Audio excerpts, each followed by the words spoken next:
Twilight meeting from Ellerslie today, so 2:30 start time. Just means that we'll have a little bit of weather before then to get through. It sounds like the forecast for Auckland not so good, but we'll find out more because we're going to put the phone on Auckland track manager Jason Fulford. He's with us from Ellerslie. Jason, good morning to you. You've come up with a good 3 this morning. That's I guess a really encouraging sign after all the drainage work that's going on there. But the forecast not so good. Yeah, no, it is a very encouraging result on the track, considering the amount of rain that we had earlier this week. We had over 2 inches of rain half of the weekend. But, it's come back very well. We've done a fair bit of work on the track to make our drains work for us. A good 3 this morning. The wind had blown so hard in the last 24 hours. We had 3 mils this morning just after I'd done a penetrometer reading. I think it was quite comforting just to have, really. Even the cloud is still pretty high now, so it doesn't look like we're going to get much more. Okay, well that's really encouraging. All onto the Met Service website, and especially around that 2 to 4 mark, there seemed to be a heap of rain coming. Let's hope that they avoid it. But Jason, sounds like you're pretty confident that you might be able to bypass it. Well, the only reason what gives me confidence is the rain was forecast so badly yesterday, and it still hasn't come. But knowing Auckland with the wind that builds up so as rough as it gets, it doesn't really rain a heck of a lot when it's as windy as what it has been. And the cloud is still pretty high. I'm sure we're going to get showers without a doubt because the rain has been forecast. They can't really cry wolf all the time with these forecasts that we get. But, we would have been tempted to put water on the track just to cater how much drying that we've been getting in the last sort of 48 hours.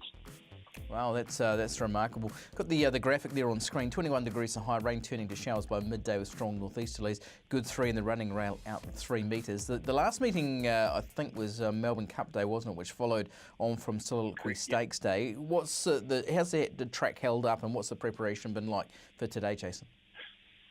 Well, most of our work has already been done on the track well before Melbourne Cup Day. So as far as the track coming right again, it just improved tenfold. It's in remarkable condition, really. We've got a good solar grass out there for them to go around today. The rail's out 3 metres, of course, so we're not going on that same metre as Melbourne Cup Day. And the purpose for that, we've got some pretty big meetings coming up with on Boxing Day and then Crack a Million as well. So that inside part will get a bit of a hiding because we want to save it, make our grass come back to uphold consistency and performance for the better racing as well. And today it's just going to be just as beneficial. I think that the rail's in the best position out of any places is 3 metres really for us to not just put out there but to run on. Okay, just tell us a little bit about the rehabilitation of the track. You've obviously redone the surface. Could you have hoped that it came back in any better condition, Jason?